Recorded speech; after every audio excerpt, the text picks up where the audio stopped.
bottles in this bitch, 100 models in this bitch. We gon' party like we won the fucking lotto in this bitch. Living reckless, yeah, we know your crew can't hang. We in the section, throwing up them hundreds like it's change. SIMBA, back at it, I'm down in the fifth. I bought the whole shit, making moves, I'm out of the trench. Got out of LA, West Coast, where I represent.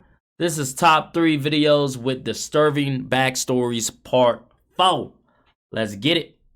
Today, I'm going to share with you 3 progressively more disturbing stories, and at the end of each of them, I'm going to share the video that is famously associated with them. But before I get into today's stories, if you're a fan of the strange, dark, and mysterious delivered in story format, then you've come to the right channel, because that's all I do, and I upload 3, 4, even 5 times every week. So if that's of interest to you, please ask the like button if you can borrow their car, and then return it with the gas gauge on empty. Also, please subscribe to this channel and turn on all notifications so you don't miss any of my weekly uploads.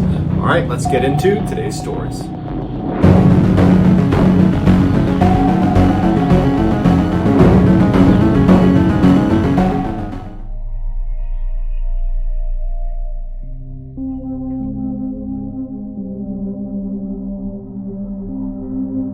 Oksana Malaya was born November 4th, 1983, to very poor and alcoholic parents in the Ukraine. In the winter of 1986, when Oksana was only 3 years old, in a drunken stupor, her parents forgot about her outside in the cold of winter. And because she was locked out, instinctively she crawled towards the nearest source of warmth, which was the family's kennel, where a whole bunch of dogs were sleeping. And incredibly, once she crawled inside of this kennel, not only did the dogs allow her to sleep there that night, but they kind of embraced her as one of their own. The next day, Oksana did not go back in the house, and her parents seemingly did not notice her absence. And over the next 5 You got some shitty parents if, first of all, they locked you out when you that young. Second of all, they don't even care to bother to think where you're at. Those people should not be parents. 5 years, Oksana would stay with this family of dogs, essentially living like she was part of their pack, which meant over those 5 very formative years from ages 3 to 8 years old, Oksana had almost no interaction with humans. Oksana rapidly learned how to behave like a dog and began only walking on all 4s. She would bark instead of try to speak, and she would eat raw meat. By the early 90s, Oksana no longer identified as a human. She identified as a dog. And it was in the early 90s when a passerby happened to see Oksana running around on all 4s in the back of her house in the woods, and they called the police, wondering what was wrong with this person. The police show up, and Oksana's dog family runs out and starts barking at the police to protect Oksana, and Oksana would start barking ferociously to protect herself from being captured. But eventually the police would use meat to lure the rest of the dogs away so they could retrieve the child. When she was taken into custody, doctors saw that she not only had forgotten how to walk on 2 legs, she also couldn't speak. And doctors were concerned that because she had had almost no exposure to human language for all those formative early years, that she might not actually have the capacity to speak anymore. Wow. Oksana was taken to an orphanage where she would eventually learn how to walk on 2 legs, and amazingly, she would learn how to speak. But despite these incredible gains she made towards re-entering society, her experience living with the dogs had really left a mark on her. Although she could speak, she could only speak in monotone with no rhythm and no intonation, and it was actually difficult to follow what she was saying because of that. A psychologist did an assessment of Oksana and determined that her mental capacity was only that of a 6-year-old, despite being a young adult at the time of this assessment. By the time she was 22 years old and had more or less re-entered society, she finally was able to have a boyfriend, and he didn't know much about her past. But when she decided to show him how easy it was for her to run around and bark like a dog, it apparently scared him, and he broke up with her and did not see her. I mean, shit, that would scare anybody, I believe. Shit, that shit would scare me. Especially if you don't know about a person's past and you just randomly start running around like a dog and barking like a dog. Like, that shit gonna scare, that's gonna scare you. Like, flee, get away. Again. Today, Oksana lives on a farm taking care of animals, and she was recently interviewed on a Ukrainian talk show where she says she no longer wants to live like or act like a dog, she just wants to be a person. Here is some footage of Oksana Malaya acting like a dog.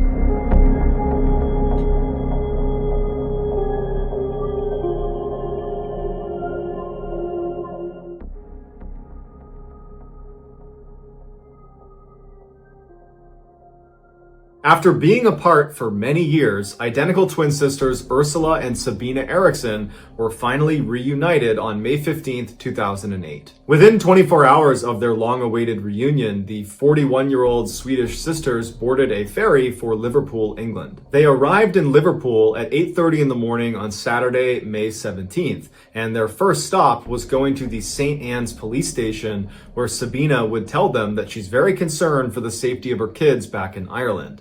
The police would say, okay, we'll follow up, and they got in touch with their counterparts in Dublin, Ireland, who went over to the house and everything was fine. So the women leave the police station on foot and they make their way over to a bus stop, and they ultimately board a bus bound for London at about 11:30 in the morning. So they get in the bus and they start moving, and the driver asks them to take their luggage and put it in the luggage hold. But the women aggressively refuse to give up their luggage. And in fact, they start clutching their luggage against their chest. So the driver starts to feel really uncomfortable about having these two women on the bus, and ultimately decides to just pull over at a service station outside of the city and tell them to get off the bus. They get off, and the driver ends up calling the police and telling them there's something weird going on with these two women. I don't know what's inside their bags, but you might want to come check it out. As it happened, there was already a police officer at the service station who came right over to the women and started talking to them as the bus driver took off. During their conversation, the police officer felt like these two women were not a threat to anybody, and it was just a big misunderstanding, and they let them go. So the officer leaves, and these two women who don't have a car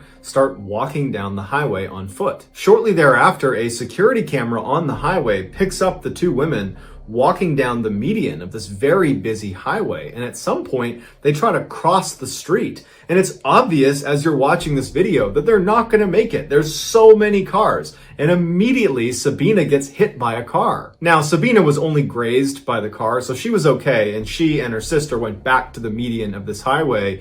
But enough motorists saw this happen that they called the police. And it just so happened that the responding patrol car that was in the area was being shadowed by a film crew that was filming for a TV show called Traffic Cops. So this patrol car shows up with cameras rolling, and they're able to get the sisters from the median over to the shoulder on the other side of the road. And they're talking to them like, what's going on? What are you doing here? And on camera, everything seems totally fine. Like, there is no major issues here. These women were just stranded and were making some bad decisions walking down a highway on foot. Then all of a sudden, Ursula turns away from the officers and tries to run into traffic. And there are cars whizzing by. They have not stopped traffic. And one of the officers manages to grab her arm, but only gets her jacket, which she's able to wriggle out of before launching into traffic, literally leaping into traffic. What is the reason? Like, are you suicidal? Like, let us know. Like, talk to me. What is the reason? Why are you doing that?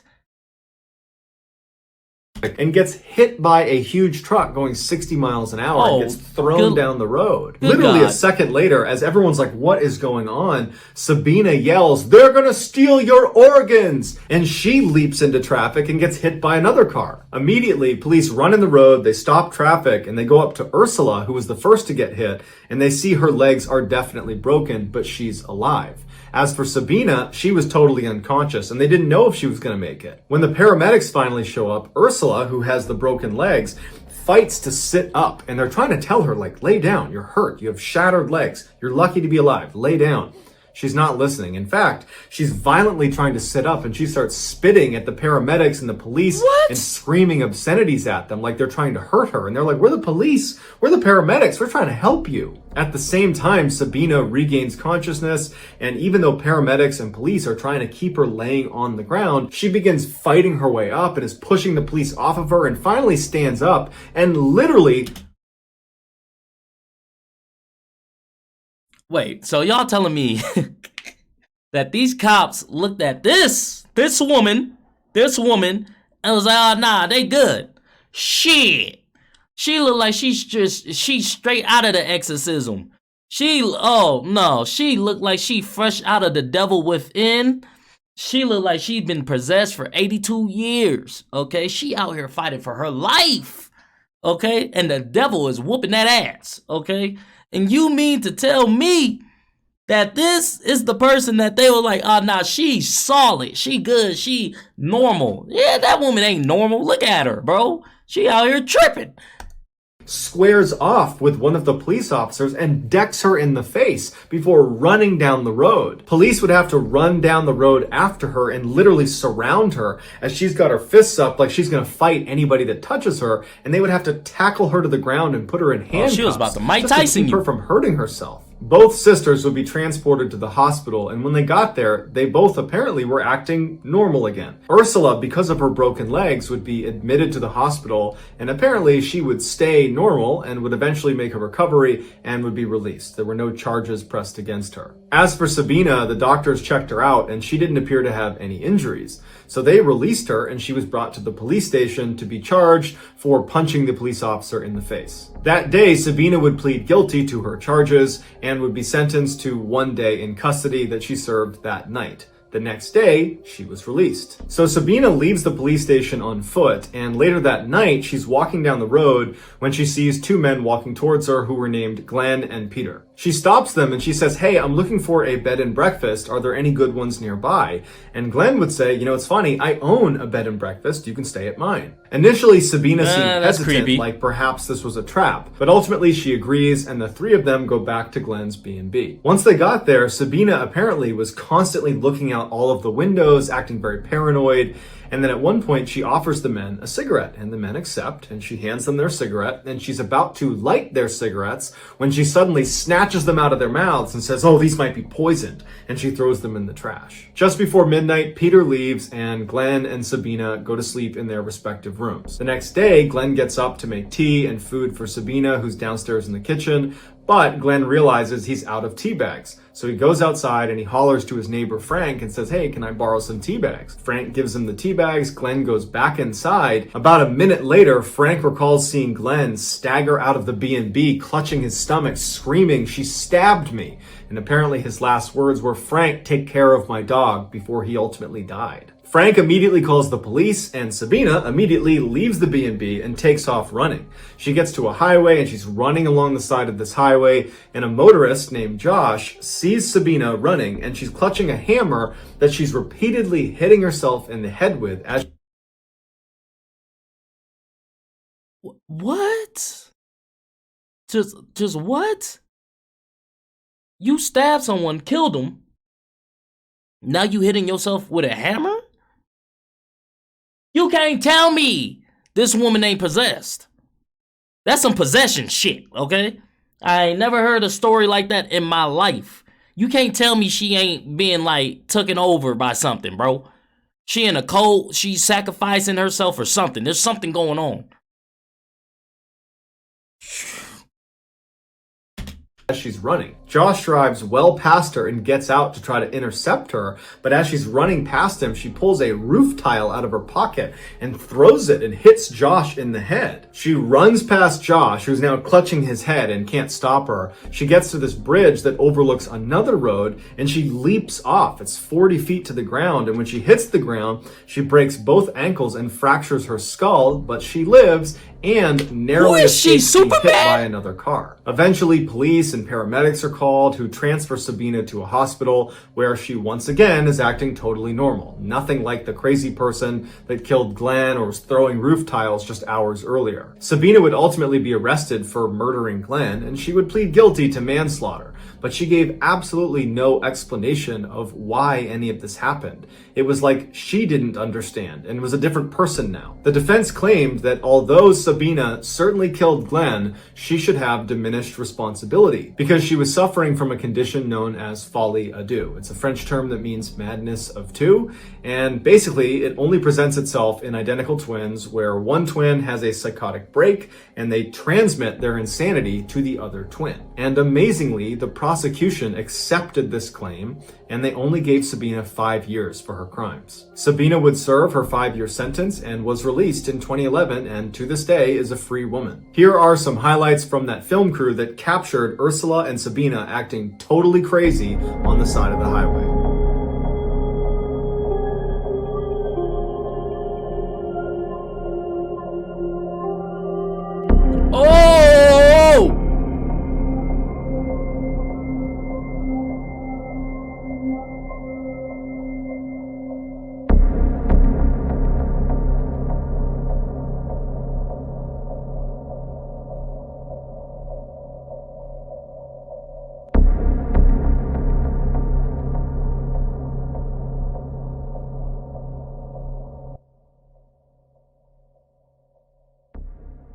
In June of 2011, law student Lauren Giddings was only one test away from completing her dream and becoming a public defender. Even though she had a ton of studying still to do, she had taken off the first week in June to go to her sister's wedding where she was the maid of honor. Right before she left the wedding to go back to school, she joked with her family that she was going to be locking herself in the library and just studying 24/7 and that nobody should get in touch with her. But when she got back to campus, none of her classmates that she studied with saw her at the library. And in fact, when they didn't see her for a couple of days, they started reaching out to her and texting her and calling her to see if she was okay.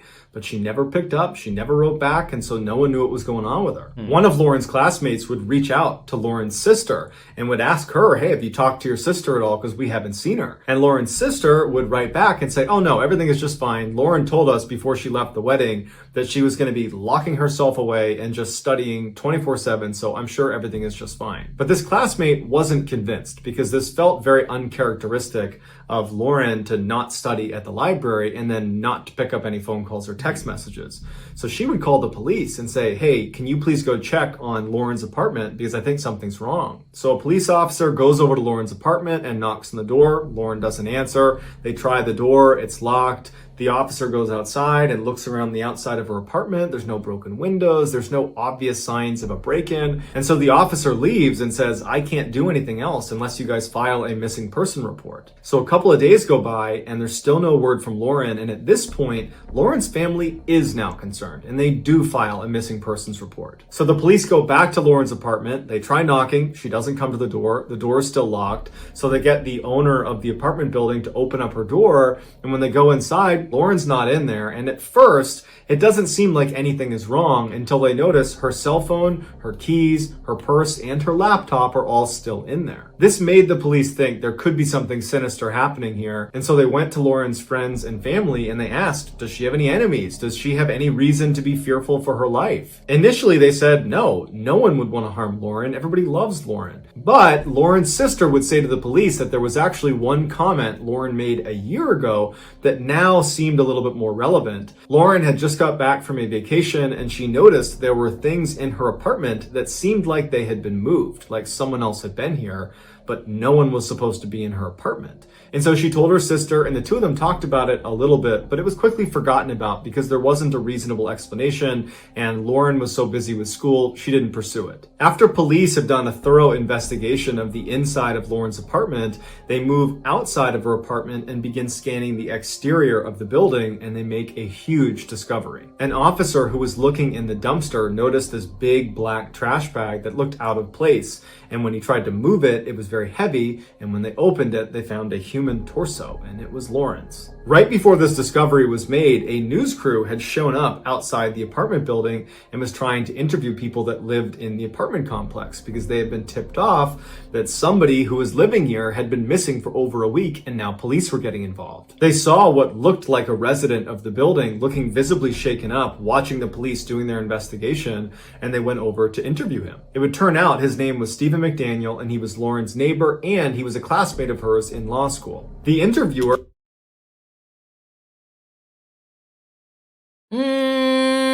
resident of the building looking visibly shaken up, watching the police doing their investigation, and they went over to interview him. It would turn out his name was Stephen McDaniel and he was Lauren's neighbor.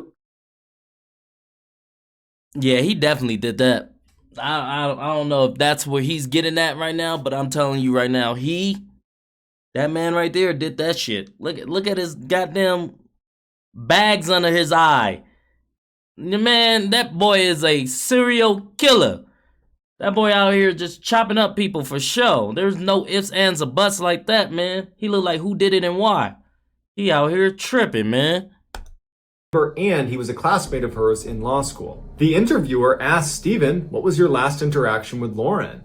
And Stephen became really focused on how he had not seen her in the last week. And in fact, speaking on behalf of my other classmates, no one's seen her. She must have just vanished. As they're doing this interview, right on the other side of a bush, this police officer discovers Lauren's torso, and the news kind of gets out to the interviewer they've found a body. And the interviewer says out loud to Stephen, it looks like they found a body. And Stephen just completely changes and he goes, a body?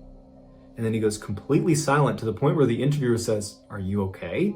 And he just stands there looking completely distant before walking away from the interviewer, sitting down with his back turned and hyperventilates before the interview ends. Once this case went from missing person to homicide, the police started searching all the rooms on Lauren's floor. And Steven's room is right next to Lauren's, so he was the first room they searched. Apparently, as they began searching his room, he was standing just outside the door and sweating profusely and drank over 10 bottles of water. Damn! In his apartment, they found a key to Lauren's apartment. And what he would do is whenever she was gone, he would sneak into her room and download her hard drive, as well as steal little souvenirs like small articles of clothing and other things that he would hoard in his apartment. When they went on Steven's computer and checked his browser history, basically the only things he did on the internet were look at Lauren's Facebook and LinkedIn profiles. But the creepiest thing they found was this camera that was literally duct taped to this long pole. And on the camera were all these surveillance videos of Lauren, because what he would do is he would go outside and he would hoist up this camera and he would film her through her windows in the middle of the night. Steven was quickly charged with Lauren's murder, to which he pled guilty, and he would openly confess to the details of how she died in court. Most times, he used this surveillance footage to confirm she was not in her apartment so he could sneak in and steal from her. But on the day she was murdered, he would use that camera technique to confirm she was home. And shortly after confirming she was in fact home and asleep, he put on a mask and used his key to get into her apartment and walked right into her room, which woke her up. According to Steven, she apparently sat up and said, "You need to leave." At this point, he jumps on the bed, and in their struggle, his mask would come off, and Lauren would recognize it's clearly Steven, and she would plead with him by name to stop. But he didn't stop, and he would strangle her to death. Afterwards, he dragged her into the bathroom and began cutting her up into fairly small pieces. Some of those pieces got flushed down the toilet. The others were put in bags, and only one of those bags was ever discovered, and that was the one of her torso. Steven was ultimately given a life sentence. So that's gonna do it, guys.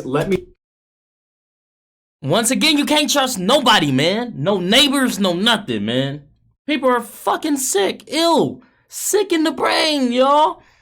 Wow, now that one really was disturbing. That one really was like, ooh, wow.